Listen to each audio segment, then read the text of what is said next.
First Corinthians chapter 7, verse 29. But this I say, brethren, the time is short. It remaineth that both they that have wives be as though they had none. Call halalim la Yahweh Bahasham Yahweh Shai Bahasham Rachak Wadash. Double honors to our apostles and elders of Great Millstone who rule well within his ministry and taught us this Amath, which is the truth. Peace, love, and salutations to the hopeful elect that preach this truth in sincerity throughout the four quarters of the globe, risking their lives and freedom to do so now more than ever. Shalom, big shalom, man. All right, and our elder apostle Paul said what? The time is short. It remaineth that both they that have wives be as though they had none. And I'm going to read it in the NLT as well. It says, but let me say this, dear brothers and sisters, the time that remains is very short. What is the time? What is the time that Apostle Paul is talking about, man? He's talking about the time of the ending of an age, man. All right? Which now we read this in modern day time. We read this in modern day time today, and we know that the time of Jacob's trouble is approaching, right? The Jacob's trouble is right around the corner. And the scriptures say what? The scriptures say, Romans 13:11, that it is high time to awake out of sleep, right? So the time is short, man. That's the point. So that we got to be locked in. We got to be focused, you know what I'm saying, on these scriptures, these prophecies, and the ministry. That's what we have to be locked in and focused on, the ministry. That's why Apostle Paul, he said that the time is short, man. All right? The Lord is about to start fulfilling these prophecies real soon. And we got to be ready and prepared, okay?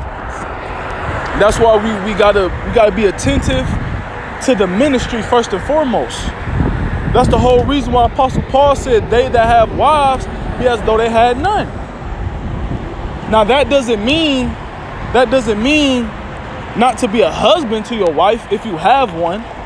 If you have a wife, all right, that doesn't mean to, you know what I'm saying, mistreat her and not do your husband duties. But what it means is when you're not around her, when she's not around, you locked in on the ministry for the most part. Even when she is around, you locked in on the ministry.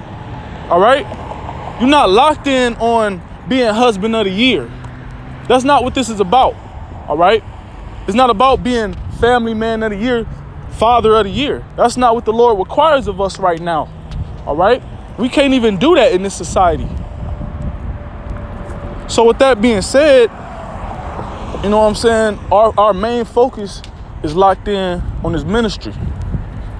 You know, that's why, because women are a distraction and women are needy, okay? And another thing too, the scriptures say how men have fallen. Matter of fact, let me grab it real quick.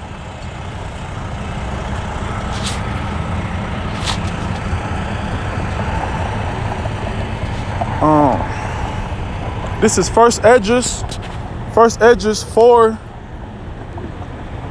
and I'm gonna start at verse 25. It says, Wherefore a man loveth his wife better than father or mother. It says, yea, many there be that have run out their wits. Your wits is your what? Your wits is your wisdom, your mind. Okay, your thinking process, your cognitive thinking, your neurological thinking, man. That's what your wits is, your knowledge. It says, yea, a man, Slack it, no, that's not it. Verse 26, yea, many there be, right?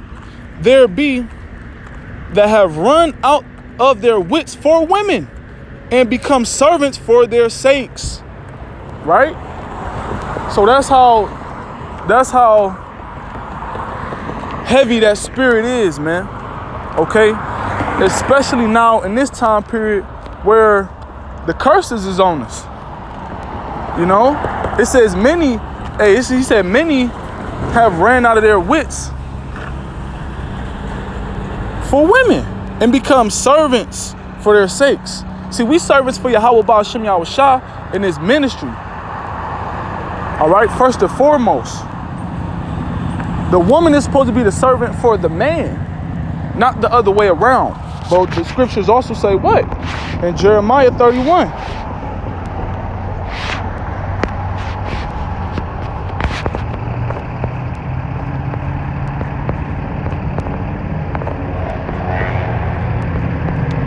It says,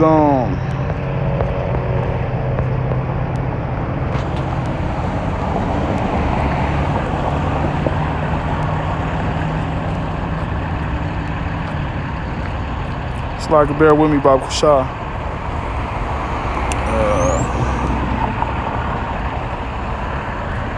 It's a little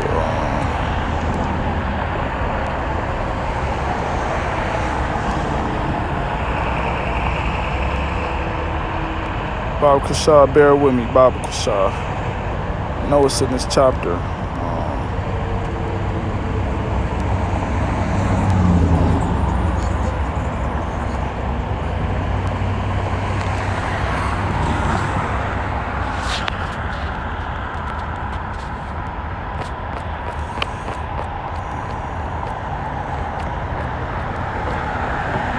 All right, this is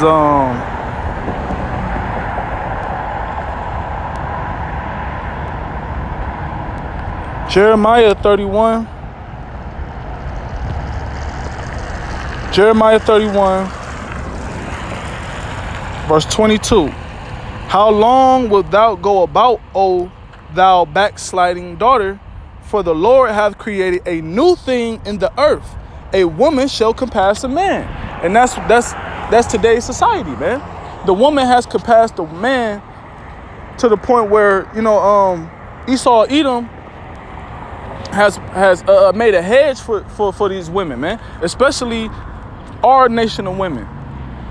Our nation of women is protected by Esau Edom and his different government assistance, his different laws, which does what? It oppresses the Israelite man. It oppresses the so-called, you know, black man in this society, man, which that's out of order, because the scriptures say how the head of the woman is her man, and it all goes back to the covenant. All right, it all goes back to Eve and the serpent in the garden, the covenant that she made with this devil Esau Edom. So those are two main enemies in society: Esau Edom and the so-called black woman, and that's just facts, man. You know what I'm saying? That's just facts. So with that being said, going back to what Elder Apostle Paul said, he said, those that have wives be as though they have none. Why? Because first and foremost, a woman can pull you out this truth. We just read in 1 Esdras, the 4th chapter, how many have, you know, ran out of their wits for women and became servants to them, man. You think about King Solomon, you know? You think about Samson. You think about these great men of the Lord, all right, who fell victim to women, all right? And now this modern day time period is 10 times worse, because now it's our own women and they've waxed worse and worse and worse, man. Due to these curses especially. And I'm gonna grab that real quick. But if you have a wife, man, all right, and for the most part, she does her wifely duties, you know, and, you know, for the most part, you know, she's a cool wife, so to speak. You still have to maintain that spirit, you know, and apply what our elder Apostle Paul said. It's to those that have wives be as though they have none, because your main focus is going to be on this ministry, man. All right? And then another thing too, women are wishy-washy, you know? They go off of emotion. They can change up any time. But back to the point I want to make, if you have a wife that's, you know what I'm saying, pretty much do what she's supposed to do for the most part, then, hey, call on him like how about Shimei Shot, deal with her accordingly, all right? But still remember, first and foremost, this ministry comes first before anybody, before even ourselves, man. All right? So let me grab this real quick. And Deuteronomy 28.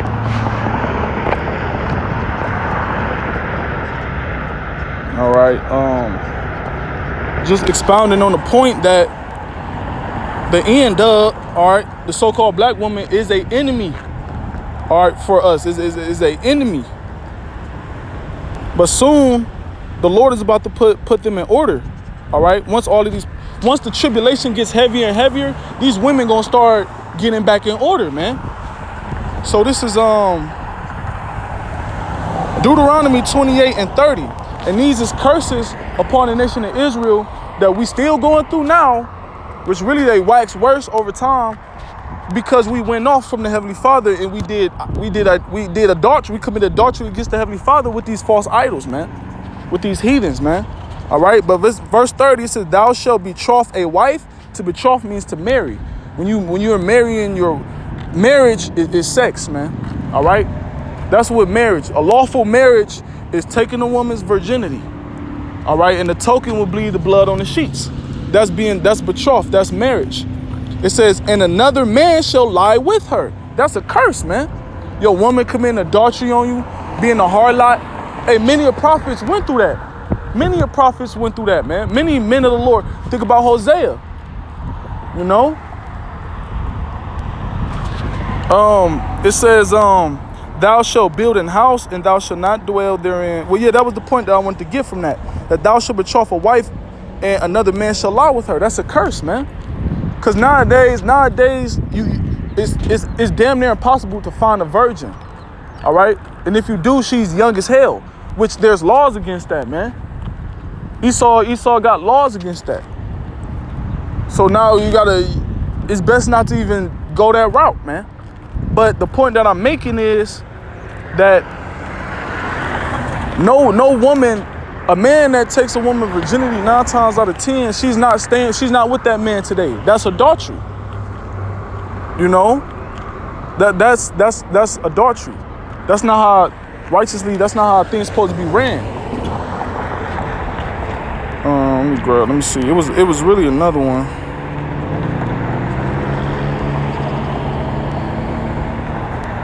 I don't want to grab.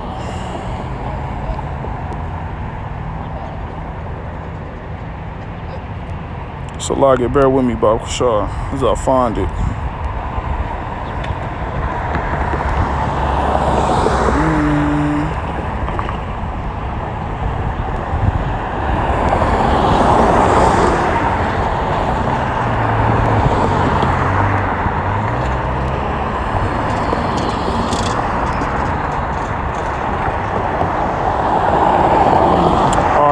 Verse 56, Deuteronomy 28 and 56.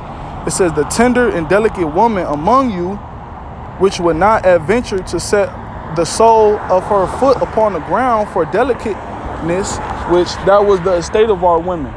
All right, at a point in time at their righteous estate, you know, they were, our women was way more in order. Our women, would cover themselves and be modest and discreet with their appearance, modest and discreet with their character, all right? And they were lovely and delicate. The scriptures say they were more lively than, any other nation of women, all right? Which is, which our women were so, on a vibrational level that even the sole of their feet wouldn't touch the ground. You would have servants carrying them, But it says, "Her eye shall be evil toward the husband of her bosom, and toward her son, and toward her daughter." And you see that today's time. You see that, man. All right. The so-called baby daddy and shit always falling out with the baby mom, and they always falling out, and she withholding the child from him, and all of this confusion and shit, man. So the point, I'm bringing out these scriptures to bring home the point that right now is not the time to be worried about dealing with a woman. The scriptures also say, "If thou art loose, seek not to be married." you know? And then right now, dealing with Keisha, man, just wait till Jacob's trouble, man. Wait till the Lord, you know what I'm saying? Dealing with Keisha right now, if she not, to each his own, I'll say to each his own. But, you know, dealing with the end of, man, right now is just, it's just chaotic. You know, it's just chaotic, and it's not, that's not the main focus right now, man. The main focus is this ministry because the time is short. Jacob's trouble is about to come. All right, we have to be on point. Certain brothers got families and certain people, and you know what I'm saying, that households that look up to them. That if we not secure, then our families who we want the Lord to save, they not gonna be secure, man. So we have to focus on the main goal. All right, and once again, women can be a big distraction. Can be a very big distraction, man. All right, so if you have a woman, you know, still be a husband to her, do your husband duties, you know, to the best of your ability. But at the same time, don't be all up, you know what I'm saying, all up in her ass, so to speak, man. Don't be no simp. Don't be no servant unto her, because that's gonna pull you out the truth. And another thing, if she giving you hell, you know what I'm saying, don't stick around, man. Leave. Sacrifice it, man. All right, don't put yourself in that position, man. All right, you stressing yourself out. All right, and let me grab this real quick. And Ecclesiastes.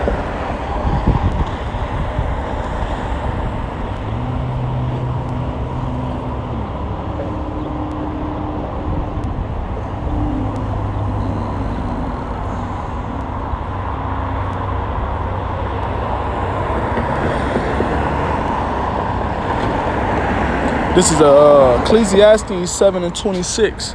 It says, "And I find more bitter than death, the woman, all right, whose heart is snares and nets." See, that's another thing, man. And I'm honing in on the nation of Israel, our women, our nation of women, because Israel is the subject matter. That's who we are. That's our people, all right?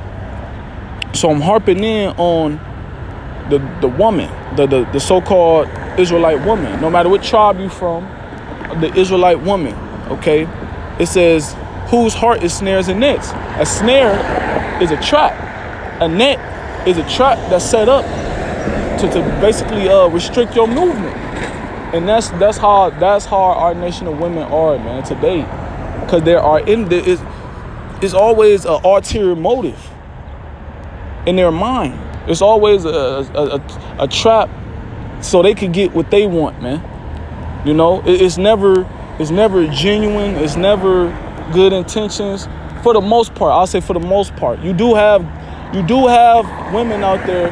You do have certain women out there who, you know, for the most part, do what they're supposed to do. I'll say, all right. You do got some sisters out there. If it don't apply to you, put the shoe on. If the shoe fits, put it on. If it don't apply to you, then don't get take it with a grain of salt. But your situation, you know, brothers know. If it apply to you, it apply to you. If it don't, it don't. But the point being made is, let me keep reading. "And I find more bitter than death the woman whose heart is snares and nets." Great example, Samson, right? Even though she was a heathen woman, that's how our women are. Our women today are heathens, man. Why? Because they made a pact with this devil Esau Edom. So now they carry that same mindset, you know. So let me keep reading. It says, "And her hands as bands, whoso pleaseth Yahweh shall escape from her, but the sinner shall be taken by her." All right, and that's the thing. If you got a woman that's giving you hell, man, and she's not modest, she's not soft-spoken, she's not meeting your requirements or pleasing you, you know, as a man, let her go, man. All right? Because if you pleasing Yahweh Ba'ashem Yahushua, the Lord going to take you out that situation and increase you in the ministry, how you focused on the ministry. All right? But the sinner is going to be what? Taken by her. The sinner's gonna be taken by her. Bringing home the point, those that have wives be as though they have none. All right, meaning let your main focus be on the ministry, not serving no woman, man. All right, once again, do your husband duties. You know, do what you got to do. Take care of your business, but don't become no servant unto no woman, man. All right, don't do that shit. It's too many examples of what not to fucking do, man. Dealing with women. Great men, great prophets, great brothers, man. All right, our ancient forefathers. You know. So I'm gonna read it back. I'm gonna bring it back. I'm gonna bring back that 1 Corinthians.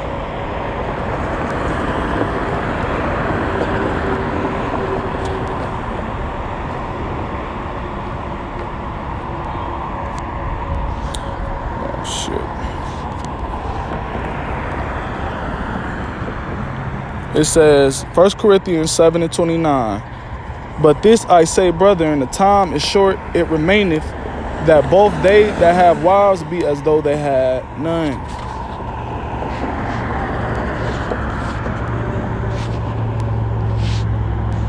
Okay, Romans 13:11. And that, knowing the time, that is high time to awake out of sleep, for our salvation is nearer than when we believe, man. All right, so right now it's time to go hard. It's time to go in grind mode in this ministry, man. All right, so when shit hit the fan, we could be stable. All right, and another thing too, man. If you dealing with a situation, you know, your woman leave, or you have to leave your woman, and you know what I'm saying, you kind of fucked up about it, which we in this flesh, bro. We in this flesh.